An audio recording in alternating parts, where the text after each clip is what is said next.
What's going on, guys? It's Cimo. So today we're going to be discussing the official July 1st OCG Forbidden and Limited list. Now, I know I don't cover the OCG too often on my channel, but I do like to cover these Forbidden and Limited lists because these kind of give us a glimpse of what hits we might expect to come on our next list, especially once Nationals, the WCQs, and of course Worlds come to a conclusion. Now, there is some trends here. We have seen in the past that when the OCG does hit one particular card, there's a very good chance it happens here as well, even though our formats are distinctly different, but that isn't necessarily the case. But it's also kind of nice to just speculate what might happen if these changes were to come in the TCG. So before we get into that, I want to give a huge shout out to my newest patrons, as always. So big shouts today to Desmond. You are the reason that this channel is growing strong. And if you guys want to help support me in the channel through Patreon, then check out the Patreon link in the description below. But without further ado, let's go ahead and get right into it. So before we get into the actual ban list itself, I want to give you guys some context of what the OCG format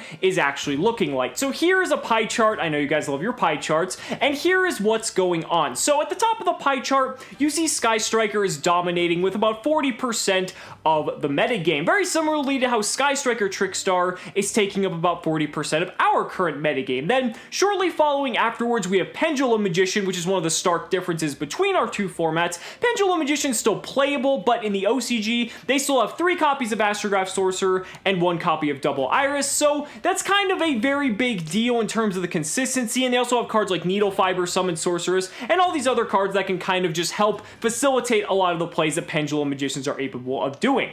Then we have the fact that ABC also has some very significant representation. Now, part of that is because ABC does have an FTK that is very viable, so that also has a role to play there, but the deck is still very good. Then you've got Goki hanging on by a thread, and there's also stuff like Altergeist, which aren't exactly shown, but Altergeist has kind of been hanging around in there as well. So that's kind of what the OCG is going to look like. So we're going to be looking at these changes kind of to see how it's going to affect this current meta chart, as well as our own format if any of these hits were to come on our next ban list. So starting off with the forbidden cards, we have Cannon Soldier, Toon Cannon Soldier, as well as Magical Explosion. Now, for those of you guys who don't know, Cannon Soldier was a part of the ABC FTK. It kind of facilitated a lot of FTKs because basically, due to in part with Needle Fiber and Summon Sorcerers, Cannon Soldier was actually very easily accessible for a lot of these decks to FTK with. Toon Cannon Soldier even more so because of Toon Table of Contents, so that kind of just made it searchable, and basically these FTK decks were just tributing off using Cannon Soldier's effect one after another because the card isn't once per turn. The cards from like Metal Raiders or Magic Ruler and didn't have a once per turn clause, that's when you were really only summoning 1 or 2 monsters a turn anyway. So very, old card and kind of just a victim of circumstance in this particular situation. Now, what I will say is I really disagree with this hit for one big reason. I'm okay that they hit this card because of the fact it facilitates FTKs. I have nothing wrong with that because you guys know how staunchly against FTKs I am. But the thing I really dislike about this hit is that it doesn't get at the root of the problem. Firewall Dragon is the reason that all of these FTKs are viable. And even with the banning of Cannon Soldier, there are already other FTKs that have been discovered and are now more viable than ever thanks to some of the other changes on this list. And that's the way it is. And I feel that if they just banned Firewall, then most of these problems would just be completely gone because they wouldn't have to worry about banning every single card that's going to inflict burn damage from tributing monsters so that Firewall can just start looping them. It's a problem that I feel they're really trying to avoid, and I know it kind of conflicts with the fact that it's the protagonist's main boss monster in the anime, but, it's kind of something they're going to have to bite the bullet on because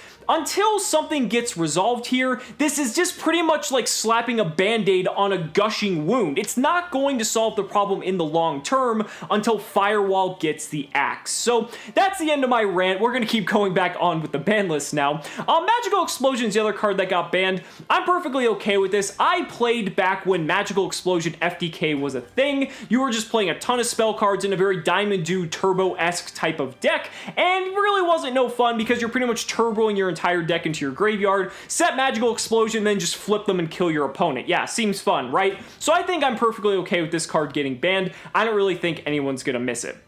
And that moves us on to the limited list. Now, for the limited list, we've got several cards on here: Astrograph Sorcerer, Harmonizing Magician, as well as Heavy Metal Foes Electromite. I want to talk about all these cards together because they pretty much all affect one deck, and that's Pendulum Magician. Now, these are 3 extraordinarily large hits. Now, here in the TCG, they did ban Astrograph Sorcerer compared to leaving it at 1, and Heavy Metal Foes Electromite is still at 3. However, with 1 Electromite and 1 Astrograph Sorcerer, you can still loop 1 Astrograph Sorcerer with 1 Electromite. It just makes it much more susceptible to removal, because now if something gets Ghost Ogred, or if you're pretty much your Heavy Metal Foes Electromite gets stopped in any way, well, then it's going to be a really bad day for you. But Harmonizing Magician is also a very interesting one, because now it's another +1 card that the deck doesn't really have access to, and Harmonizing Magician is just one of those cards that's actually very worthy of hitting with Ash Blossom, so I really think this was a good hit in terms of just hitting the deck overall. But man, did they go in on this deck. I mean, it's not even the top deck, and they hit 3 of the strongest cards in the deck,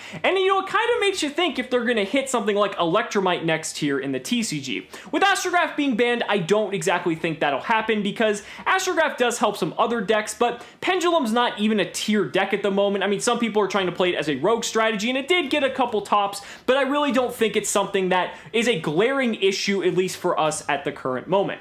Now, moving on with the rest of the limited cards, we have Sky Striker Hornet Drones. Now, I'm really excited to talk about this one because this is a very big hit for a couple reasons. First off, not only does it affect the consistency of the pure Sky Striker deck, but it affects the consistency of every single deck that's running Sky Striker cards. And how many decks are running them? Well, pretty much all of them. I mean, you look at this list, the only deck that isn't realistically is Pendulum Magician, but I mean, ABC is running these cards, Goki is running these cards, hell, even Spiral is running these cards. Even though it's not on the list, it's still a deck that's managed to get some tops in the OCG, and that's pretty much helped facilitate that. So hitting this card is really big. Is the engine dead? I don't really think so, because you still have 3 engaged to search your 1 Hornet Drones. It definitely hits the consistency of some of these decks, but pure Sky Striker still has 3 copies of Ray, so I really don't think it has to worry. I definitely think it's going to help bring down the consistency a little bit, but the fact that they just like completely castrated Pendulum Magician, it may not matter all that much, and there's probably going to be a new deck in that 2nd place spot.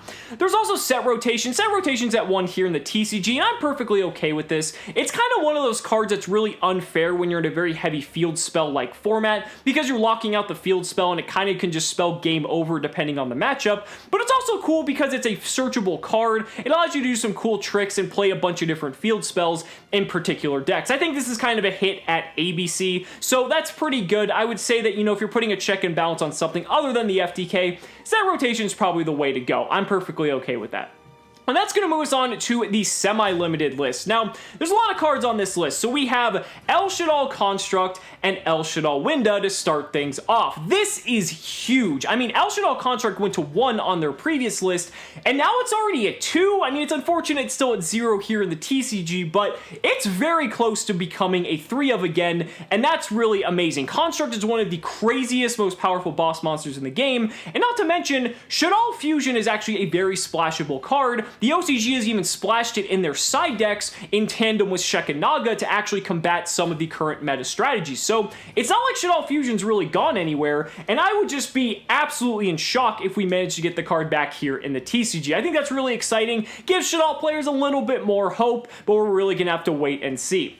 There's also a Spiral Gear Drone, which is currently at 1 here in the TCG as well. Having it at 2 now, I really don't think makes a huge difference. I mean, having Resort back to 2 would be much more applicable than having Drone. Drone's another normal summon, so I guess it ups the consistency of Spiral just a little bit, and like I said, the deck has been doing okay at best, but really, I don't think a second Drone's gonna push the deck over the top by any means. Then we have Speedroid Terror Top going to 2. Now, the big question is, are players gonna play 2 Terror Top and 1 Takaton board just to have an auto rank 3 or an auto link 2?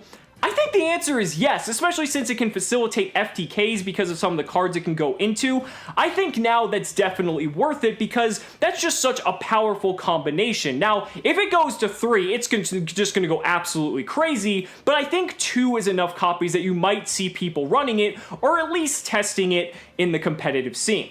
There's also Destiny Hero Disc Commander. That card can go to 3 for all I care, because since it has the errata, it is just completely terrible, and I really don't think anyone cares about it. And Emergency Teleport going to 2 is kind of neat. I mean, it's one of those cards that has a lot of flexibility and can search some cool things like Ghost Ogre and kind of helps some decks, but again, it's something that it really has to be at 3 for people to get really excited about it, and I don't think it's something you should really be, too cautious of. So last but not least, we have the unlimited cards. Starting us off, we have Wind Witch Icespell. Icespell was actually hit on their list rather early. Back in the day, the OCG actually hit a lot of different archetypes, and Wind Witches were one of them, so this card returning to 3, I don't really think it's too big of a deal. So I mean we have here 3 in the TCG and no one's really doing anything with it, so it can probably safely go back to 3 in the OCG. There's also Shurit, Strategist of the Necros, and that is really cool. I mean, this is still a card we have banned here in the TCG, but the OCG really loves their Necros. They've been trying to play this deck with Shurit being at 1, with it being at 2, and with it being at 3, it just becomes ever slightly more viable that someone might be able to come up with something awesome.